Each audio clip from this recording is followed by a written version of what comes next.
Good afternoon, and welcome to today's event, co-hosted by the Bipartisan Policy Center and the Center for Responsible Lending.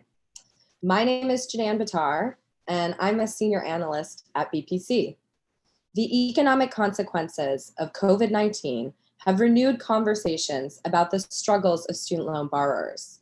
While the Department of Ed acted quickly to suspend interest and loan payments on some federal loans for 6 months, what happens when borrowers resume payments at the end of September?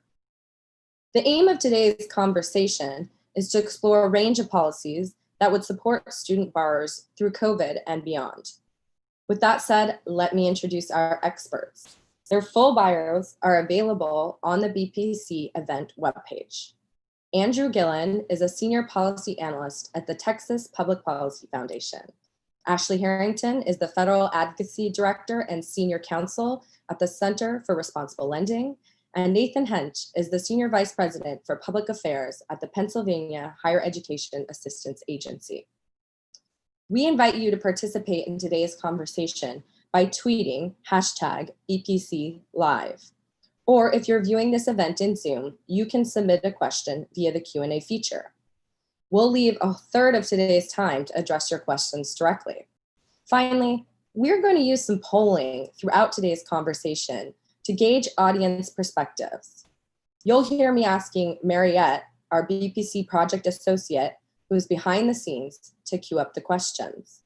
Please note, you can only answer the polling if you're joining us on Zoom.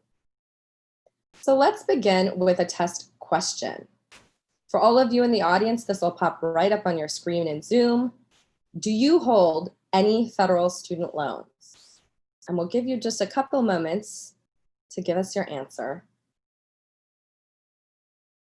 We're going to have Mariette tally up those polls.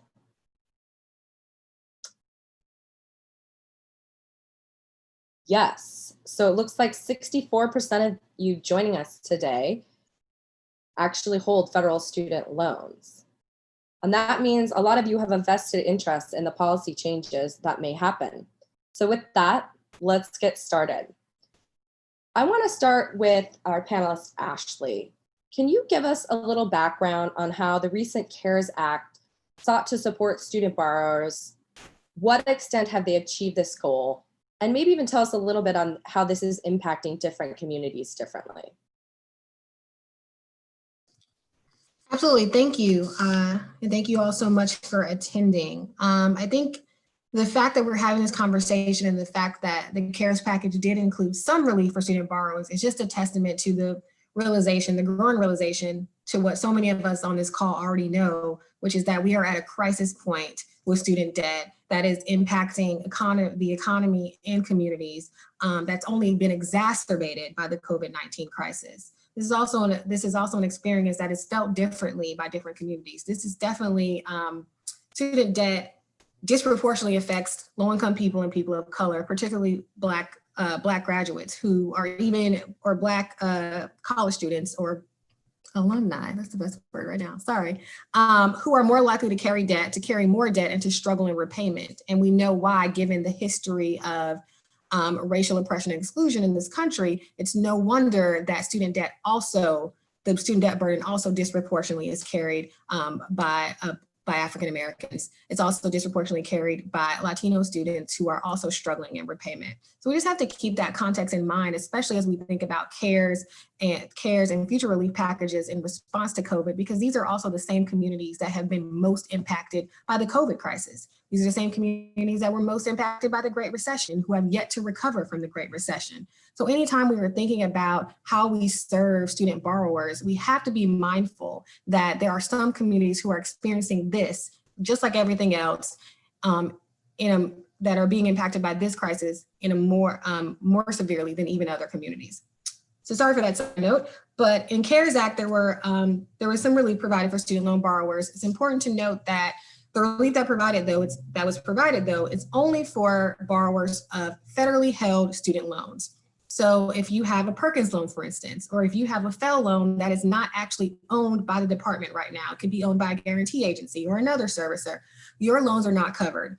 If you have a private student loan, you're also not covered by the CARES Act. The CARES Act only applies to federally held student loans. And what it provides is a 6-month payment suspension. So from May 13th through September 30th, these borrowers will not have to make payments on their loans. Interest will not accrue. No involuntary collection should occur. And these borrowers will still get credit towards any forgiveness programs that they were working towards.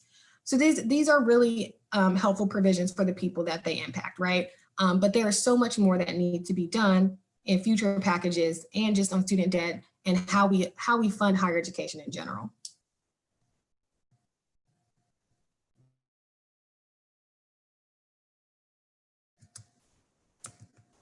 Started right off. My goal is to have no bad unmutes, but we got it out of the way. So thank you, Ashley. Let's talk a little more about that. Nathan, you're with student loan servicers. Can you tell us a little bit how loan servicers are using some of the state CARES funding to assist borrowers? Sure, and thank you for having me here today and having the opportunity to be part of this panel discussion. And what we're really excited about here at FIA, and especially within Pennsylvania, is we did something very unique. We have a fairly new program. It's referred to as PA Forward Student Loans, and it's a loan product considered a private lending product that we partnered with our Pennsylvania Treasurer, Joe Torsella, to help provide the initial seed money through a line of credit for that loan product, and as well as worked with the governor's office on getting some tax exempt allocation for that product to stand it up. So when CARES Act and when COVID-19 hit and was impacting the economy here across the nation, but in particular to Pennsylvania, Treasurer Torsella and the Governor Wolf, and in partnership with FIA, really wanted to carve out some of the CARES Act money and basically hold those borrowers to the same benefit level that the CARES Act that Congress passed is extending to the direct loan portfolio. So much like what Ashley was outlining, we've levied a 6-month forbearance, 0% interest on those loan products that we have dispersed since its infancy here in Pennsylvania. So we're really excited about that, because now those borrowers, much like the direct loan portfolio, don't have to worry about repayment, at least for this 6-month period going up to September 30th. Thank you, Nathan. That's excellent to hear. So for our members in the audience on Zoom, you've heard a little bit about the federal response to CARES Act, how some of that's actually spurred state action. And so we're going to pull up another poll question for you all. And I know Marriott will get it ready for us, but it's going to be, do you think the federal government should do more to support borrowers in the next COVID relief bill? So we'll give you a couple minutes to think. We know a lot of you have the loans. And then Marriott will tally up the polls. Do you think the federal government should do more to support borrowers in the next COVID relief bill? 80% yes, viewing with us today. Interesting. So we're gonna use these to compare our final poll question at the end. Thanks all. So the next thing, I want to stick with Ashley and Nathan for just a minute here. And these payments, as you said, are set to resume on September 30th. Ashley, when these payments are set to resume, what challenges do you foresee for borrowers? Well, I think it's the challenges that we've already seen with student debt, but also just, exacerbated by the fact that we are going to be coming out. Who knows, right? In 3 months, what the crisis will look like, what the economy will look like. So I can't even really predict that. But I can imagine that there are going to be a lot of people who are still struggling, right? So one, I think there are so many folks who still don't even understand how the CARES Act provisions work and how they impact them. We are constantly reminded that some people don't even know that they are supposed to have their payments suspended or what type of loans they have. So many folks don't know those pieces. And we're going to come out of this. We're already seeing high unemployment. We can expect that to continue, I think.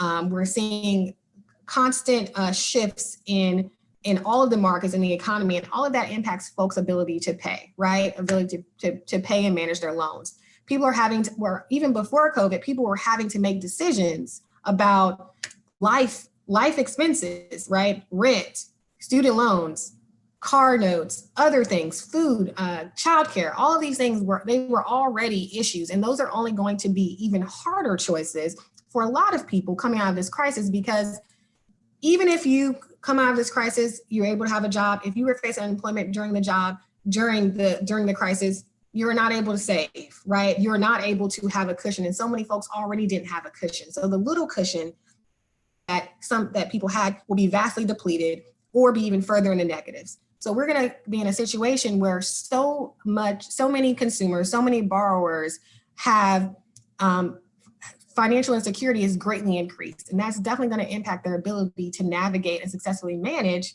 their student debt. Thank you, Ashley. Nathan, I asked the same to you, but from the loan servicer perspective, that many federal student loans go back into a repayment plan. What kind of concerns are servicers having? Sure. So I'll speak from FIA and as a servicer for the direct loan portfolio. And Ashley hit it right on the head. It's borrower confusion. I mean, folks are confused on what the CARES Act that's already in law extends benefits to them, what that really means to them.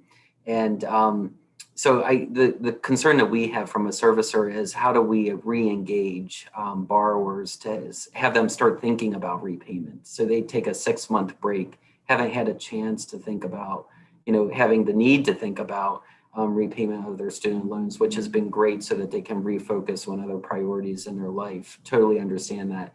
And so what we're concerned about is that when we start re-engaging with borrowers and start educating them, do you need to be in the same repayment plan that you were in pre-COVID? Do you still have the same bank account for ACH payments? And start thinking about that. Do we need to re-counsel you in a different repayment option post-COVID? And then, to throw a wrench in this, and this is, really concerning, that if we start those conversations and then Congress comes out with an extension for CARES, it's only going to further confuse borrowers who aren't necessarily watching congressional legislation like all of us do, and we're mindful of that. So we're really trying to, take a thoughtful approach as we engage borrowers. But our primary concern is making sure that they're educated so that they have the best options laid out for them whether it's September 30th or another date when they enter into repayment. Thank you, Nathan. It's helpful to have that perspective. Shifting gears just a little bit, I want to give Andrew a chance to introduce some of the information he's recently published. So you had a paper discussing how the private market can improve the student loan system. Can you tell us a little bit about this approach, and specifically, how does it fit into this COVID response discussion? Yeah, absolutely. And thank you for having me on as well. So the way I sort of view the student debt crisis is very much in line with a paper from Susan Dynarski and Daniel Kreisman about 7 years ago. And they wanted to rephrase it from a student debt crisis into a repayment crisis. And the reason they said that was because a lot of the students who are actually struggling with making their repayments, they actually have very, very small loan balances, but they're unemployed or they have a low-paying job. And so really any amount of debt is just kind of a high burden for them. And so I really do think that this kind of repayment burden is kind of the right framing. And so once you start thinking about it in those terms, you say, okay, well, what are the ways that we can actually lower students' repayment burdens for the students that need it? And one of the great innovations that we've seen in a lot of international student loan programs is known as income contingent lending, and so. There's a few countries across the world that do this. So Australia, Britain, Hungary even has a version, Netherlands has a version, and the details vary. But the core idea behind this is to make a student's monthly loan repayments tied to their income. And so if your income goes up, you're going to pay more. If your income goes down, you pay less. And so this really does help solve the repayment crisis, because all of a sudden, if you're newly unemployed because of the COVID crisis, your income goes to zero, and so does your payment. And so this really does help almost turn student loan defaults into a thing of the past, right? And so this is the key advantage of income contingent lending. And we do have a few versions of it here in the U.S.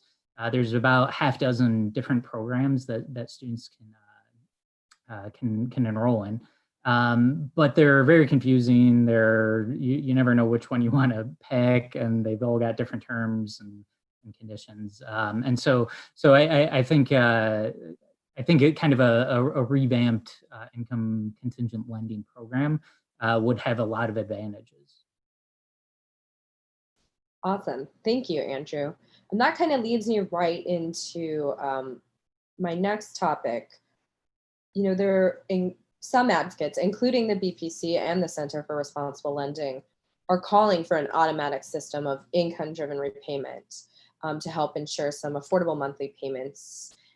What would this look like, and what are some key considerations from your perspective for policymakers implementing a system like this? Well, so the key kind of factors when you're talking about an income contingent lending system are, do you have any sort of income exemption? And so right now, most of the income driven repayment programs we have, they allow you to exempt the first 150% of the poverty line. And so that's one of the key parameters that we need to consider is how much of a student's income do we allow them to protect from any sort of payment. And then the next question after that is, okay, what's the repayment rate on the remaining income? And so those two are a little bit in tension, right? Because if you allow students to exempt more of their income, you're generally going to need to make the kind of tax rate higher. And so you need to kind of play those two off each other a little bit to make sure that students are able to afford their repayments, and also that they will, in general, actually repay their debt. And then a third factor is basically, do we attach any sort of forgiveness to this? And so a lot of the current income-driven repayment programs in the U.S. do that. The exact term varies. So most of them have a 20 or 25-year forgiveness window. So if you make your income-based repayments for 20 or 25 years, any remaining balance at that point is forgiven.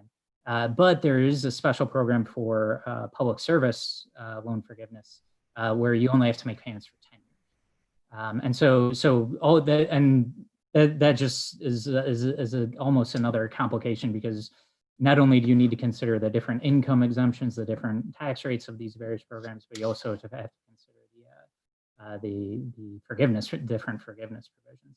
And so I think there would be a lot of advantage to basically simplifying this down to one federal program that has kind of uniform terms, and making that the default student loan repayment for all students. And so students could select the kind of standard 10-year repayment option if they wanted to, but if they didn't take any action, they'd basically be auto-enrolled in this type of program.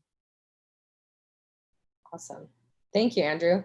That helps explain a little bit behind our impetus to support this effort. Ashley, I want to give you an opportunity also, as someone who has signed on and called for automatic income-driven repayment to help borrowers. What are some of the key considerations this CRL wants policymakers to consider? I think Andrew definitely hit on a lot of the areas that we considered when we think about income-based repayment. I think the biggest one obviously is we need to condense. We don't need this many plans. We need to make it easier for borrowers and servicers alike by having one plan. So you don't have to make all of these decisions and calculations and keep running your numbers to determine how much you are going to have to repay or which plan works better for you. That makes it easier on everybody involved, given that there are so many stakeholders. But when we also think about reforming IBR, we definitely want one plan, but also a plan that is actually affordable.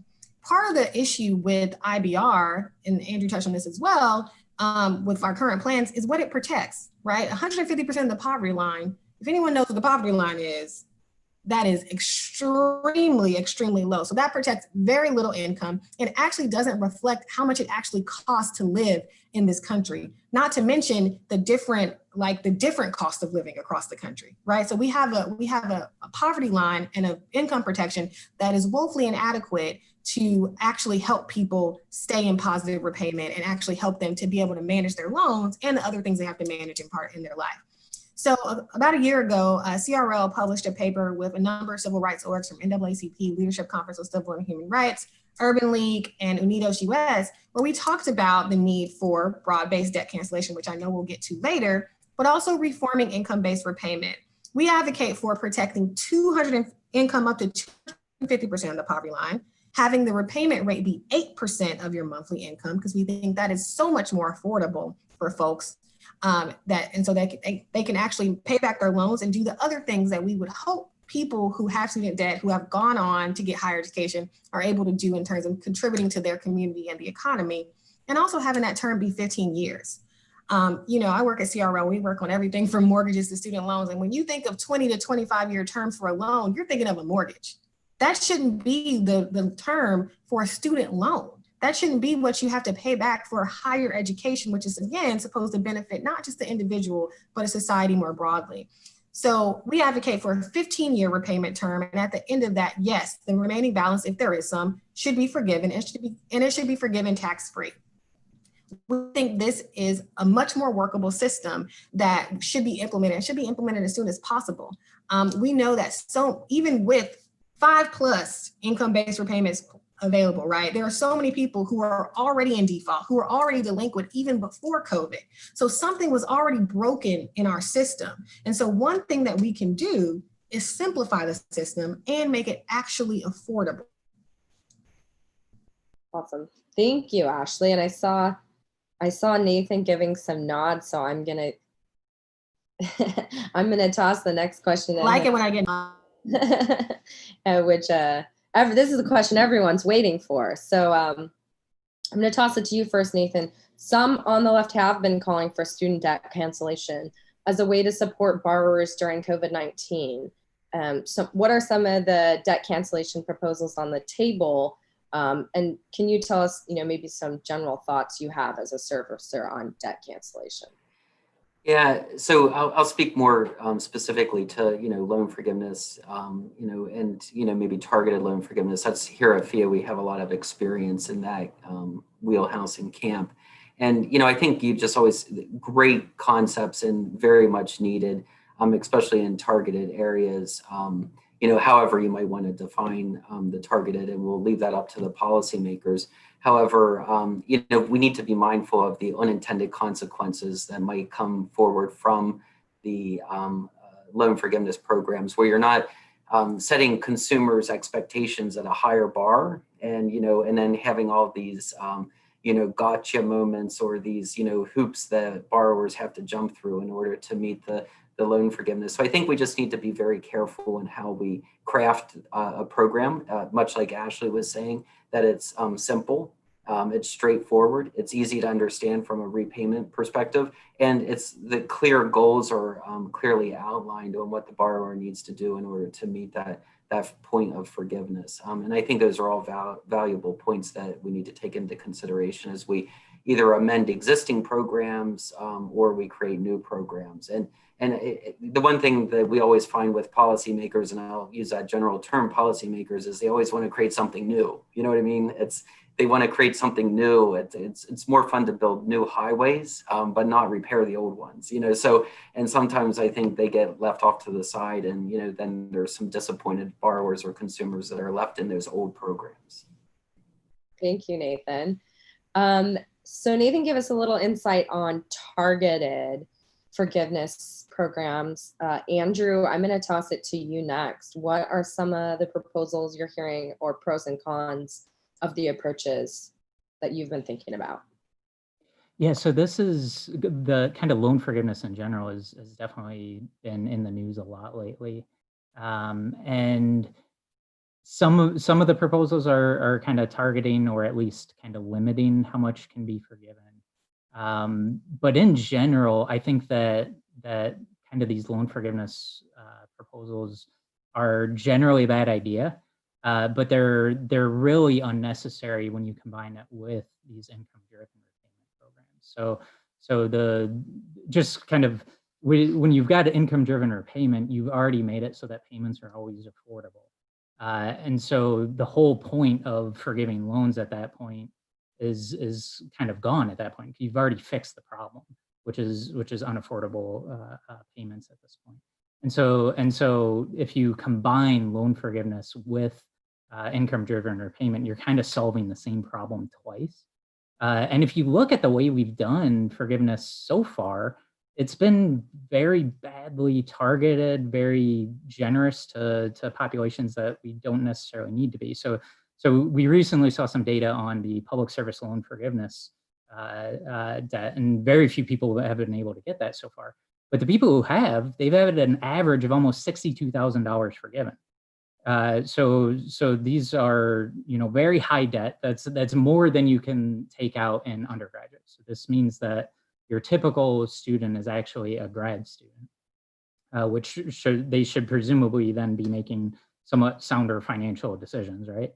And yet they're getting 62,000. Meanwhile, compare what we give a low income Pell Grant student. We give them a maximum of like 24,000, 25,000 over 4 years, and yet we're going to give a loan forgiveness of 62,000.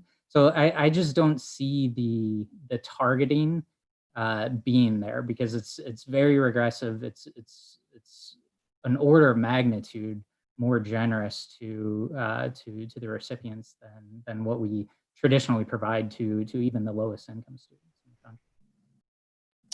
country. I'm gonna give Ashley an opportunity to respond here, and I think there might be some follow-up questions as well. But Ashley, can you give us some of your thoughts on what Nathan and Andrew have spoken to, and pros and cons of some of these debt cancellation proposals? Absolutely. So first, I would say, I think we are oversimplifying and conflating a couple issues. First of all, I think we have an issue with student debt, and we have an issue with the affordability and accessibility of higher education, right? So on the one hand, absolutely, we need to drastically increase the Pell Grant. We need to be on the path to debt-free college. We need to ensure that everyone can actually access whatever type of post-secondary education experience they want. So and we can go into a whole discussion about that. But on the other hand, we have a student debt crisis where student debt has now topped 1.7 trillion during COVID. We have 44 million people who are struggling with this.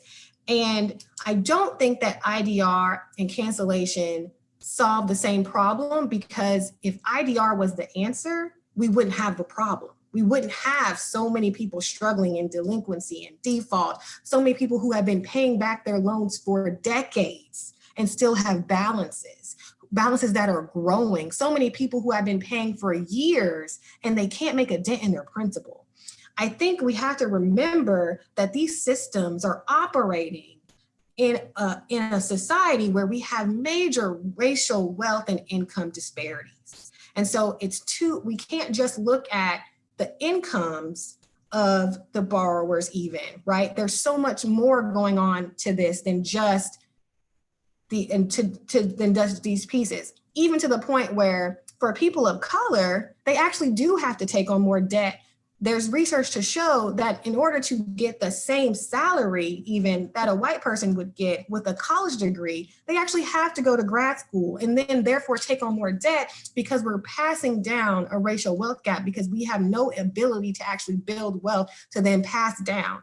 Meanwhile, the wealth that white people are passing down is wealth most of the time that was actually basically given to them by the federal government, while the federal government is actually taking things away from communities of color. So we have to remember that context. It's just really important to me that we do that. But I think, so remembering that some students actually have to take on debt to go to college. And we know that the jobs, 65% of the jobs right now take some form of post-secondary education. That's only gonna be worse after COVID, right? Because that's since the Great Recession. Let's think about what the job sector is gonna look like post-COVID and the requirements that people are going to have. So we know that even more folks are probably gonna have to think about going back to school and reskilling. And so for many people, that is going to require debt unless we do something about the affordability crisis at the front end. So that's one piece.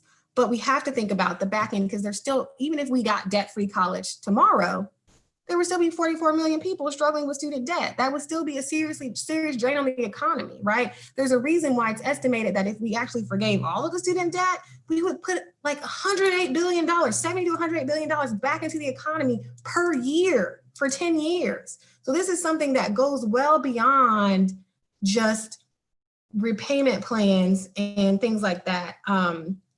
So I just think there's a lot more considerations that we have to have when we think about what the solution is to the student debt crisis. And we have to have a solution that looks at the entire situation, not just numbers, et cetera. So I just think that, have a broader conversation about this is very important. I hope policymakers do that. Thank you, Ashley. I wanted to dig into one final thing with you. You mentioned, that we do have a lot of disparities based on income and race. Could you tell us a little for viewers who might be not as familiar? Actually, one of the largest group of debtors, student loan debtors growing in the U.S. are older Americans, and a lot of them are taking out PLUS loans for their children. What kind of risks do these borrowers face, and what kind of protections does the government offer these Parent PLUS borrowers?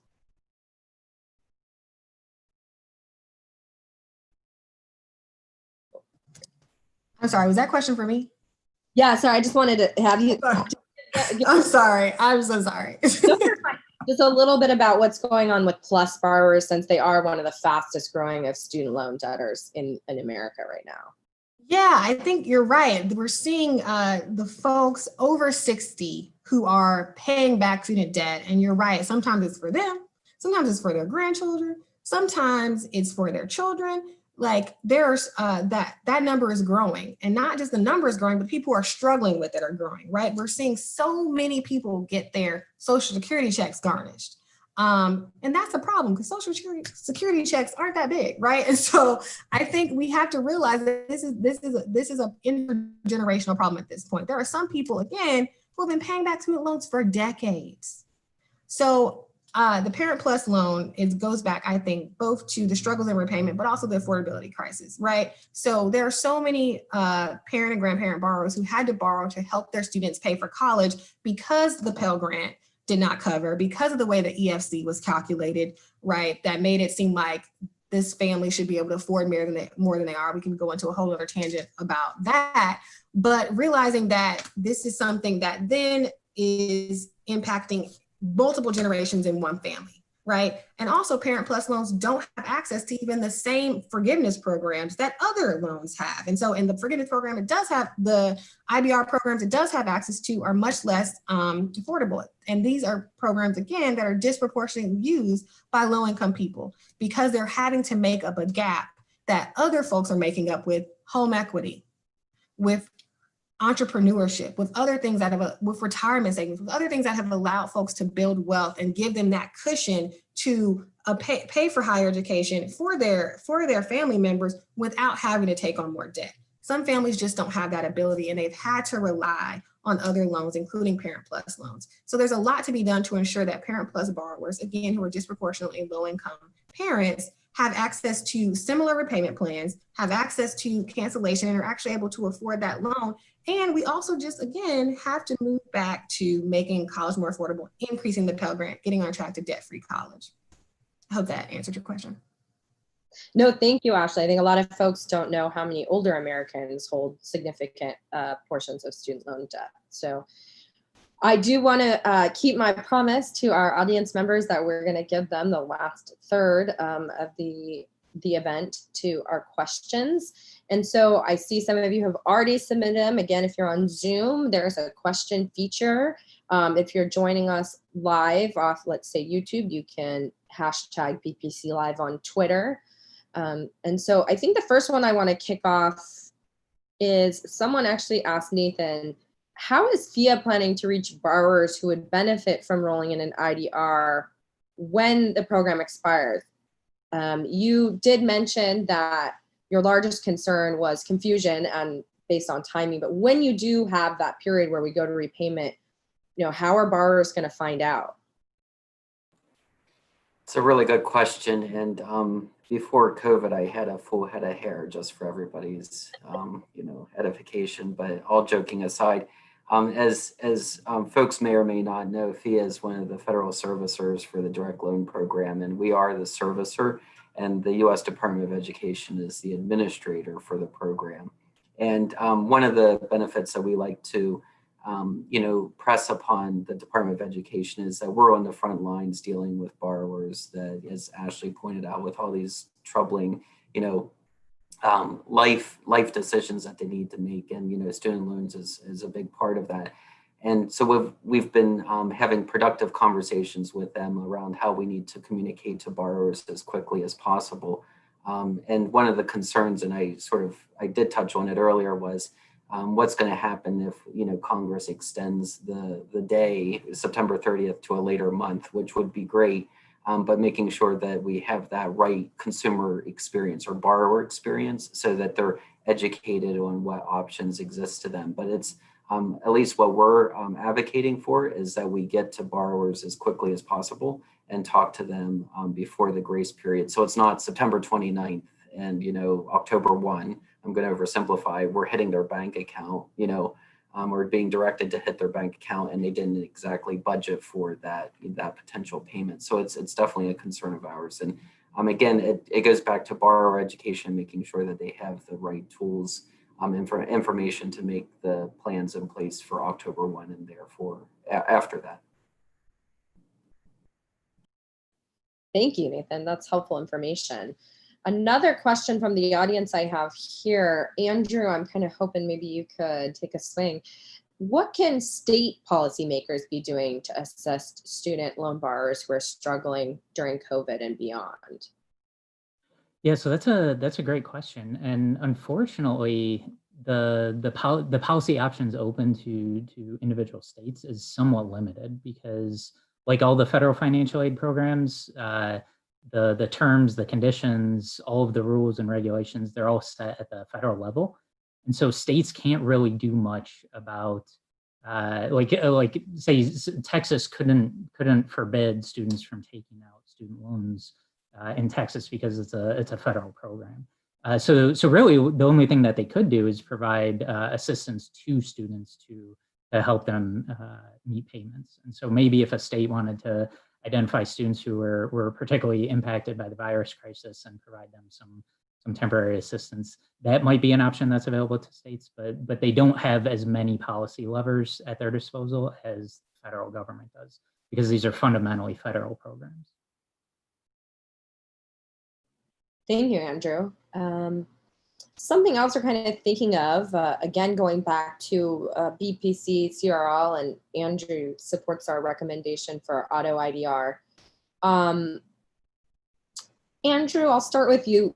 Someone was asking, what are the implications of all the borrowers going out of forbearance simultaneously or out of suspension simultaneously with server capacity, customer service? We suggest this a way Congress could ease the transition. Why? Can you explain a little bit why an auto IDR might help ease that transition for borrowers? So I think there's two main advantages. So one, since everybody would be dealing with it at the same time, there would actually probably be a lot more information provided to, and it'd be easier for students to find because everybody would be Googling the same stuff at the same time.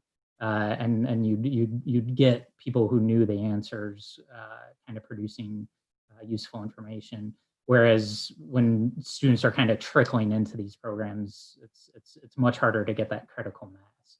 So one is just kind of the production and the distribution of kind of accurate information. But the second part, and I think this might even be more important, is just the kind of human nature of sticking with the default option unless you know a lot about a topic. And so there's a lot of research across a lot of different dimensions of life that if there's a default option, people will just kind of stick with it unless they know a lot of information about why one of the other alternatives is better for them. And so right now, the default option is the standard 10-year repayment plan.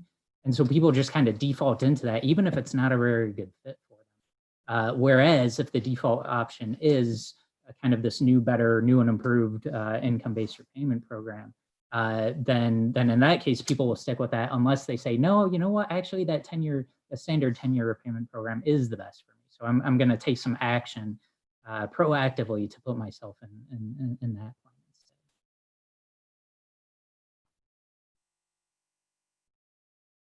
Thank you, Andrew. And on a related topic, Ashley, someone's asking, should Congress consider staggering a return to payment? So something like extending forbearances for those unemployed to ease capacity. Are there other ideas folks have had, and what are your thoughts on a staggered return? So first I'll say to the previous question and to Andrew's point, I definitely think we definitely support auto IDR because we think it will help, but also streamlining the system because we've already seen, right, when all these borrowers were supposed to, for instance, get their payment suspended, have involuntary collection stopped.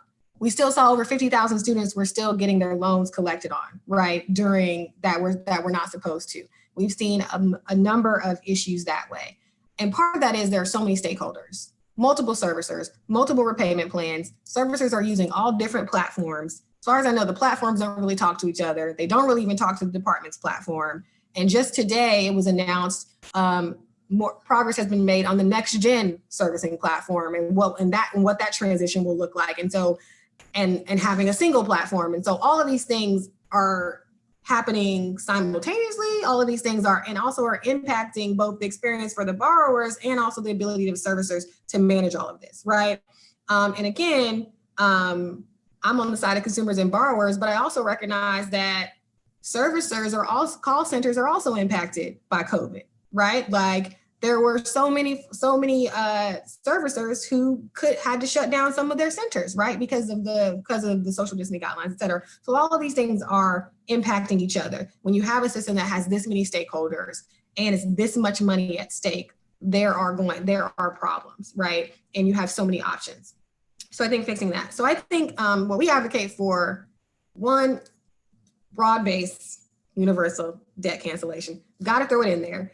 That has to be a part of the relief program. We have to actually do something about some of the debt. If we come out of this crisis and all these people who were still struggling still have the same amount of debt that they had before, then all we did was kick the can down the road. It's like pretending that whenever the national emergency is lifted, we'll leave our houses and everything will miraculously be better. The economy will be great and everybody will be doing fine. That's not realistic, and it just doesn't make sense with what we know. So knowing that, we have to actually do something, get to the root of the problem, and that is we need these balances to go down. That is important. At the very least, right, we need to be extending the payment suspension past September 30th, and we need to get all federal borrowers included, right? There has to be relief for the Pell borrowers who are left out, the Perkins borrowers who are left out. We also need relief for private student loan borrowers. We have to think about how we're making sure all of the people are getting support, and we're not arbitrarily excluding it just to the people who happen to have a loan that is owned by the department when the loan is still guaranteed by the department, or they had to subsidize with a private student loan. So I think the least we need to do is extend the payment suspension, but that still does not negate the need for actually making these balances go down, because there are so many folks, right, who the payment suspension does very little for them, right, because they had a $0 payment or something like that. But the balance is still there. The default could still be there. All of these things are still happening and it's still impacting them. And there's also research to show that the balance this itself can be psychologically devastating, right? So we have to do something about the debt. So our biggest way to deal with this is broad-based targeted debt cancellation. Thank you, Ashley. Other audience questions related to this? Andrew, maybe you could tell us a little bit more. Some folks are wondering first, why can't the interest rates be set lower on student loans? Or could a form of debt cancellation or relief be actually removing or subsidizing interest on federal student loans for the life of the loan? So can you repeat the last part of that again? Yeah, so the question was, one, just first the concept of just why are the interest rates, could they be lower for student loans? Or second, could they actually just be subsidized for the life of the loan by the government as a form of? Gotcha. Yeah, so interest rates are a very interesting kind of concept, particularly when you tie them in with income-driven repayment loans, right? Because in a typical loan, so you go out, you get a car loan or a mortgage, you get a higher interest rate, you're going to have a higher monthly payment. That's not the case with these income-driven repayments plans, because your payment's determined by your income, not the interest rate.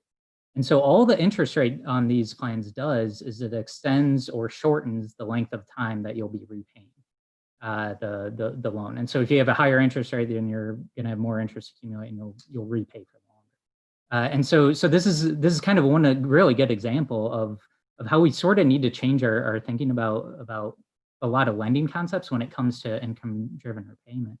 And so that's just kind of the mechanics of how interest works with these income-driven repayment loans.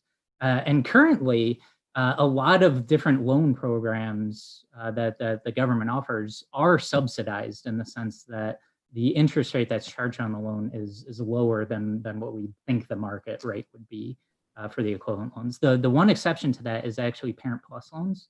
And so by the government's accounting, the government thinks that they make a profit on Parent Plus loans. But all the other types of loans that the government provides, they actually already do subsidize. Now, I happen to think that's a bad idea because it's not a very well targeted subsidy. Because you're basically providing a subsidy, but the amount of that subsidy is based on the amount the student borrows, and that may or may not correlate to the activities and the behaviors that the government wants to subsidize. And so just because a particular major is associated with a lot of debt, does that mean that the government should be subsidizing it more than another major that's associated with lower levels of debt? And so I don't think interest rate subsidies are a great way to provide any sort of subsidies that the government wants to give. And then I had this idea when I started answering this, but I think this is actually an answer to kind of a previous comments or whatever. But basically the idea of students who've been repaying for a long time, we need to do something for them. that loses a lot of its power when you're in an income-driven repayment program, because those students by definition are going to be lower income, or they're going to have super high debt. But if they're in these income-driven repayment programs, their monthly payment is affordable. And so then the question is, do we want to make them repay for 30, 40 years, whatever? And so that's, we can maybe talk about loan forgiveness for, way out that far, but we almost don't need to, right? Because income-driven repayment already has built-in loan forgiveness, in the sense that if your balance is going up as you're making your income-driven repayment programs, and let's just assume that that's going to be the case for the rest of your life, then you basically got your loan forgiven, even though you're repaying it for 20, 30, 40 years. You're basically getting a large chunk of your loan forgiven. It's just not an explicit kind of after 20 years you get loan forgiveness. So I don't know if I explained that very well at all, but it was sort of like my second argument for why we don't need explicit forgiveness in these income driven. Can I just add that one, we don't know because we actually haven't seen, I think we're just getting to the 20-year mark for some people to actually get the IDR forgiveness, and it's going to be taxable. So that's one thing to keep in mind, is that people are going to be stuck with a tax bill. But also, I think remembering that 20 or 25 years from now, which is why we advocate for a 15-year repayment plan, the 20 or 25 years that someone is spent paying back this debt, that is 20 to 25 years of lost income, productivity, number of things that could be going into society.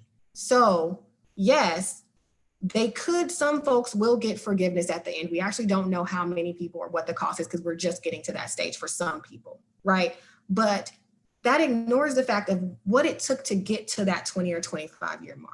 How much did we lose by the fact that someone couldn't start a business for 20 to 25 years, that someone couldn't buy a house for 20 to 25 years? How do that we have people who they're still paying back their loans when their kid goes to college and has to take out more loans. So then they can't help their kid not take out loans because they are still paying back their own.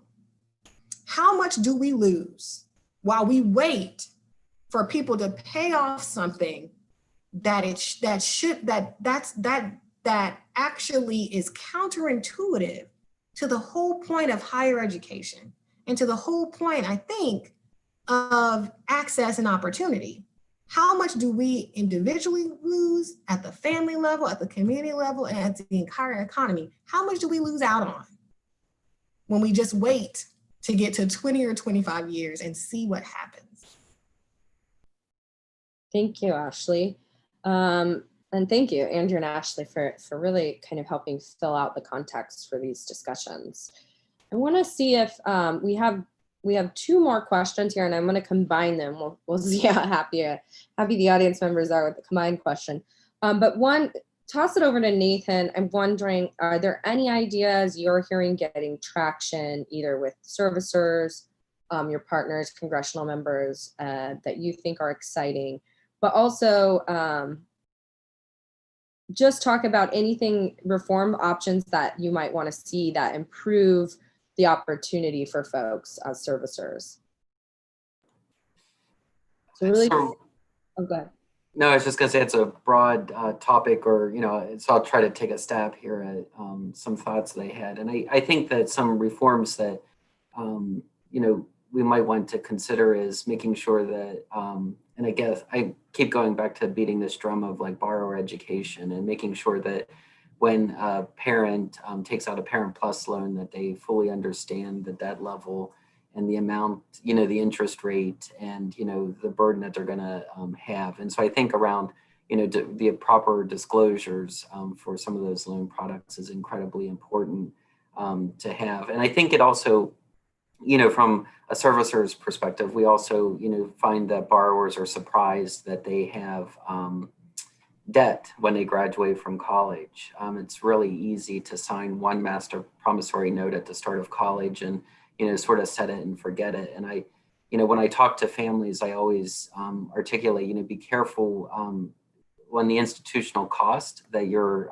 signing up for, because the cost of education, and look at the graduation rate, how quickly students are graduating, whether it's 4 years or 6 years average, and you're setting your debt level essentially based on those statistics. You can say, okay, if the cost of the institution, I have to borrow $10,000 a year, and the average graduation is 6 years, you have $60,000 worth of debt. And making sure that families and students fully appreciate and understand that. And something that we've done here in Pennsylvania is our state government here passed a law that requires student debt loan notifications to every borrower. So schools in Pennsylvania are required to send a letter or some type of communication that the student needs to show proof that they've opened, that understands, here's my debt level before I go into my sophomore, junior year, so they can see that rolling amount there. And so we've really invested heavily as well here at FIA in our financial literacy efforts. We have a group that spends a lot of time going out and meeting with students and families and talking about some tools that we have, such as mysmartborrowing.org, where, looking at, what's the career that you want to explore, and what is the cost of the institution that you're looking at, and what's the starting salary for where you want to live at. And it combines all of that information into a nice package to see if the debt level is affordable. So, totally appreciate that we need to be mindful of debt and giving repayment tools as well. But also we try to take a step back and, educate those borrowers before they sign that master promissory note that's going to really set their debt for 4 to 6 years or however long that might be. Thank you. And I'm going to give both Ashley and Andrew a chance to kind of answer the same question and sign off on the mic. Andrew, we talked a little bit about IDR. You talked about some of your reforms you mentioned in your most recent paper. Is there anything else you see as promising that has been in the discourse or that you would like to see to help student borrowers? So I think getting more people enrolled in either the existing income-driven repayment programs, or even better, kind of designing a new income-driven repayment program that's simpler, that's more straightforward, and meets all the various criteria we've been talking about. I think both of those would be, huge steps in the right direction, and I think they're very, very achievable because they don't require a whole lot of new legislation or agreement among the president and Congress or anything like that. Like these to the extent that these programs already exist, students can just start enrolling in them, and to the extent that the Secretary of Education can just change the default kind of repayment program. I have no idea how that is currently set, but I presume they have some influence on that. Then that would be very, very appealing. The only other thing that I would really like that's on my wish list is to introduce private lending into this income contingent lending environment. And the reason that I think private lending would be really, really valuable is because it would introduce some market discipline and some market prices into higher education, which I think would really, really benefit not only students but institutions as well. And so one of the problems we see with kind of government lending is that as long as you check all the boxes, the government just sends the check, and they keep doing that even if it turns out that the school you're going to isn't very good. And so lots of people talk about predatory for-profits, and some for-profits certainly are low quality and probably shouldn't have access to federal financial aid. And there's also lots of publics and private nonprofits that fall into that category as well. And so one of the studies we're working on right now is actually looking at law schools. And it turns out that there's something like 122 law school programs in the country right now that fail just a basic debt to earnings test, meaning that their students have to take on so much debt relative to their graduates' earnings that they fail this debt to earnings test. And so moving to private lending would basically allow the market to weed those programs out, because no private lender is gonna continue writing the checks for those. Whereas the government has shown that it'll just kind of keep writing those checks year after year. Thank you, Andrew. And Ashley, I want to give you the mic before we hit a final poll. I do want to mention that there are quite a few other unanswered questions. So this is definitely a conversation that needs to be ongoing. And if in your answer telling us about what other exciting things you're seeing, how you'd like to help borrowers, if there's anything CRL has recommendations to help either DACA or previously incarcerated individuals who don't have access. Some folks in the questions were wondering what can we do for those borrowers as well. Well, that's a lot to try to cover in a minute, but I was like, sorry, no worries. So, I went to law school, Andrew. So yes, we do have a lot of debt. So you get no arguments from me on that one. And I do have concerns about inserting private lenders into the higher education space, because again, I think that is counterintuitive to the purpose of even the Higher Education Act. And also, like, we could have a whole nother conversation about just the problems with the financial services market and how it discriminates and has all the issues that it has caused for people of color and communities of color throughout that will also be felt in the student loan space if we move to a private-based market. And so even institutions like HBCUs have had to pay more for their bonds and for their loans in the private market, which is why we had to have an HBCU capital finance program, to help with that. But I just think remembering that that's not a perfect solution either. But I do think, to your point about getting to accountability, right? There are ways to have accountability in the system, a borrower defense rule, a gainful employment rule, which have recently been gutted, making strong rules about that will weed out the really bad predatory for-profit institutions that are responsible for the vast majority of the defaults, the vast majority of, especially those from people of color, right? So I think there are ways already that we have to introduce accountability into the system that have actually been watered down in recent years. And that is more reason why we should be reversing that trend and ensuring accountability. And those are ways to do it. Cancellation is the most important part. In terms of Pell Grant and incarcerated and DACA students, we absolutely support Second Chance Pell. Students who are incarcerated should absolutely have access to higher education for many reasons, but also it's been shown to lower recidivism, right? That opportunity has to be there. We absolutely support access to federal loans for DACA students and to Pell Grants, et cetera. So I think remembering, yes, opening up access, but also doing something about, we have to make the Pell Grant higher. We have to make it cover the cost of college. When the Pell Grant was first started, it covered almost 70% or over 70% of the cost of 1 year of college at a public institution. Now it's less than 30%. There is a major disconnect here between what was happening 60 years ago and what's happening now. And so there's some course correcting, major course correcting that we need to do. And there are big ways and small ways to do that. But I think all of them have to be on the table, especially the cancellation. Got to end on that. Thank you, Ashley. Well, we will end on that note with a final poll question for our audience. Based on today's conversation, what would be the best action for the federal government to take to support student borrowers?